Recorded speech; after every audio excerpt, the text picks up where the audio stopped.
بسم الله الرحمن الرحيم يا أيها الذين آمنوا اتقوا الله ولتنظر نفس ما قدمت لغد واتقوا الله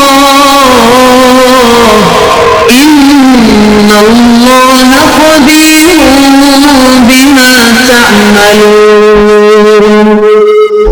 اے ایمان والو، اللہ سے ڈرتے رہو اور ہر شخص کو دیکھنا چاہیے کہ اس نے کل یعنی آخرت کے لیے کیا سامان بھیجا ہے، اور ہم پھر کہتے ہیں کہ اللہ سے ڈرتے رہو، بے شک اللہ تمہارے سب اعمال سے خبردار ہے۔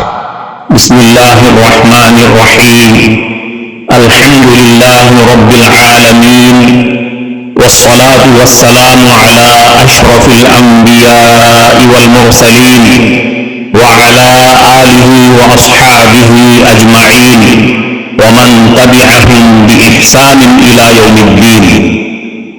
قابل صد احترام حضرات شائقین و شائقات سچا پیغام، السلام علیکم ورحمۃ اللہ وبرکاتہ۔ آج کی محفل میراث النبی کے نورانی پروگرام میں آپ کا استقبال ہے۔ اہلا و سہلا مرحبا۔ ہم آپ تمام حضرات و مستورات کا خیر مقدم کرتے ہیں۔ محترم حضرات و خواتین، تعلیم کا آغاز ہو رہا ہے۔ سب سے پہلے آداب تعلیم کا لحاظ کرتے ہوئے تعلیم کی طرف متوجہ ہو جائیں۔ پورے دھیان سے سننا، عمل کی نیت سے سننا اور تبلیغ کی نیت سے سننا، یعنی سنی ہوئی باتیں دوسروں تک پہنچانے کے جذبے سے سننا۔ چند خاص آداب تعلیم ہیں، امید ہے کہ آپ حضرات ان آداب کا ضرور خیال رکھیں گے۔ جزاکم اللہ۔ بسم اللہ الرحمن الرحیم۔ کھانے کے چند دانے کی اہمیت۔ حضرت مفتی محمد شفیع صاحب رحمۃ اللہ علیہ ایک مرتبہ حضرت مولانا سید اصغر حسین رحمۃ اللہ علیہ کے یہاں مہمان بنے۔ کھانے سے فراغت پر مفتی صاحب نے دسترخوان سمیٹنا چاہا۔ مولانا اصغر حسین رحمۃ اللہ علیہ نے پوچھا، کیا کرنا چاہتے ہو؟ بتایا کہ دسترخوان جھاڑوں گا یعنی صاف کروں گا۔ پوچھا، دسترخوان صاف کرنا آتا بھی ہے؟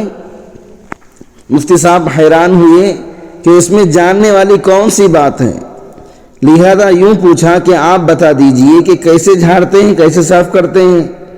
فرمایا، یہ بھی ایک فن ہے۔ پھر ہڈیوں کو، گوشت لگی بوٹیوں کو، روٹی کے ٹکڑوں کو اور چھوٹے چھوٹے ذرات کو الگ الگ کر لیا۔ پھر ہڈیوں کو ایسی جگہ پھینکا جہاں کتے کھا سکیں، گوشت لگی بوٹیوں کو ایسی جگہ پھینکا جہاں بلی کھا سکے، روٹی کے ٹکڑوں کو دیوار پر رکھ دیا تاکہ پرندے کھا سکیں، چھوٹے چھوٹے ذرات کو ایسی جگہ ڈالا جہاں چونٹیوں کا بالخریب تھا۔ پھر فرمایا، یہ اللہ تعالیٰ کا رزق ہے، اس کا کوئی حصہ ضائع نہیں ہونا چاہیے۔ یہ محفل میراث النبی صلی اللہ علیہ وسلم ڈیلی پروگرام ہے جو آپ سن رہے ہیں۔ حضرت مولانا حسین احمد مدنی رحمۃ اللہ علیہ کے یہاں ایک عالم مہمان ہوئے تو انہوں نے کھانے میں پھل پیش کیے۔ فراغت پر اس عالم نے کہا، حضرت پھلوں کی چھلکے میں باہر پھینک آتا ہوں۔ پوچھا، پھینکنا آتا بھی ہے؟ انہوں نے کہا، اس میں آنے والی کیا بات ہے؟ فرمایا، میرے پڑوس میں غریب لوگ رہتے ہیں، اگر تمام چھلکے ایک ہی جگہ پھینک دیا جائے تو انہیں دیکھ کر حسرت ہوگی۔ بس تھوڑے تھوڑے چھلکے اس طرح متعدد جگہوں پر پھینک دیے جائیں کہ دیکھنے والوں کو احساس بھی نہ ہو۔ حضرت اقدس تھانوی رحمۃ اللہ علیہ ایک مرتبہ بیمار ہوئے تو آپ کے لیے دودھ لایا گیا۔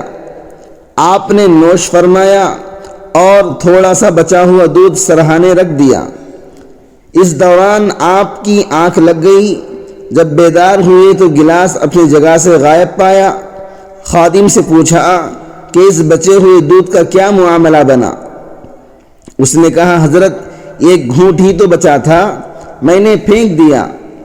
آپ بہت زیادہ ناراض ہو گئے۔ فرمایا تم نے اللہ تعالیٰ کی نعمت کی ناقدری کی، خود ہی پی لیتے یا طوطے بلی وغیرہ کو پلا دیتے تاکہ مخلوق خدا کو فائدہ پہنچتا۔ پھر ایک اصول سمجھایا کہ جن چیزوں کی زیادہ مقدار سے انسان اپنی زندگی میں فائدہ اٹھاتا ہے اس کی تھوڑی مقدار کی قدر اور تعظیم اس کے ذمہ واجب ہوتی ہے۔ مہمان کے کھانے میں اسراف نہیں۔ حضرت ابراہیم رحمۃ اللہ علیہ نے حضرت سفیان ثوری رحمۃ اللہ علیہ اور ان کے اصحاب کو دعوت دی اور بڑی مقدار میں کھانا پیش کیا۔ انہوں نے کہا اے ابو اسحاق، آپ ڈرتے نہیں کہ اس قدر میں اسراف نہیں ہو جائے گا؟ آپ نے فرمایا مہمان کے کھانے میں اسراف نہیں ہوتا۔ اس دینی اور ایمانی بیان کو سننے کے دوران بھی اس کو لائک کر دیجئے اور شیئر بھی کر دیجئے تاکہ دوسرے بھی اس سے فائدہ اٹھا سکیں۔ اللہ جزاک خیر۔ مہمان نوازی کی مثال۔ حضرت اعمش رحمۃ اللہ علیہ نے ابو وائل رضی اللہ عنہ سے روایت کیا، وہ فرمایا میں اپنے ایک ساتھی کے ساتھ حضرت سلمان رضی اللہ عنہ کی ملاقات کے لیے گیا۔ انہوں نے ہمارے سامنے جو کی روٹی اور پسا ہوا نمک رکھا۔ میرے ساتھی نے کہا کہ اگر نمک کے ساتھ پودینہ بھی ہوتا تو اچھا ہوتا۔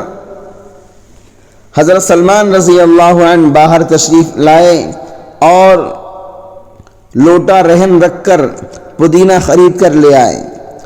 جب ہم کھا چکے تو میرے ساتھی نے کہا اللہ تعالیٰ کی تعریف ہے، حمد ہے کہ جس نے ہمیں جو روزی دی اس پر قناعت عطا کی۔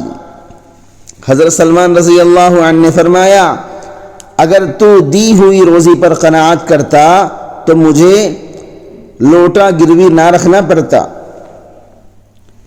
ایک روایت میں ہے مہمان کے لیے یہ حلال نہیں ہے کہ میزبان کے پاس اتنا ٹہرے کہ اس کا دل تنگ ہو جائے۔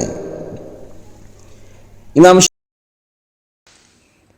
معزز شائقین و شائقات سچا پیغام، آپ کو اندازہ لگ گیا ہوگا کہ یہ مضمون کتنا اہم ہے اور کس قدر فائدہ مند ہے۔ کم سے کم درجے میں سوشل میڈیا کے ذریعے سے بھی ہم اس کو زیادہ سے زیادہ شیئر کریں گے تو دعوت کے فریضے کی کوششوں میں ہم بھی اپنا کچھ حصہ ڈالنے والے بن سکتے ہیں۔ لہذا زیادہ سے زیادہ اس کو عام کریں تاکہ پوری دنیا کے ہندوؤں کی غلط فہمی دور ہو جائے اور انہیں یہ زمینی حقیقت معلوم ہو جائے اور وہ اپنے اصل مذہبی لیڈر پیغمبر آخر الزماں حضرت محمد الرسول اللہ صلی اللہ علیہ وسلم کو ماننے پر مجبور ہو جائیں اور کلمہ پڑھ کر آپ کے ساتھ ساتھ وہ بھی جنت میں جانے والے بن جائیں۔